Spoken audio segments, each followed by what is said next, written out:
Steve Alford. If you were Steve Alford and Indiana called, what would you do? No. This is great because I did talk about this. I mean, obviously, this is being a Big Ten story, and there are plenty of Big Ten people where I am right now here in Salt Lake City. Yeah. This tournament, we did. We talked quite a bit about Steve Alford. I talked to some coaches about it, and look, I'll always understand the draw of home, always. But I got to wait and see how this plays out at the very least. Well, you would. You can't. You're not going to interrupt this run. Yeah. But wow, if they win at UCLA, I mean, the greatest Hoosier of them all, he stayed at UCLA.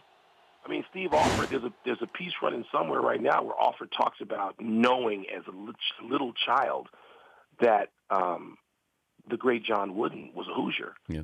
And he went away to UCLA to make his name, and there's no greater name.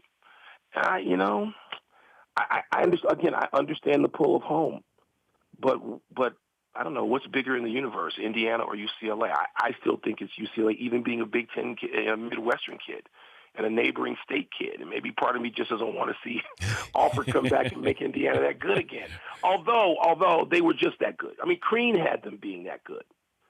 Crean already had Indiana being that good again, and then he fell off his perch.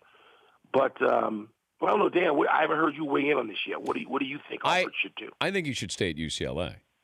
Yeah, me too. Yeah, but these are true legendary places, franchises, teams, universities. I understand all of that, but sometimes home is not everything it's made out to be. If you go back and you don't succeed, then it's just impossible. It's just awful. The feeling is rotten in a way that it wouldn't be if he didn't succeed at UCLA.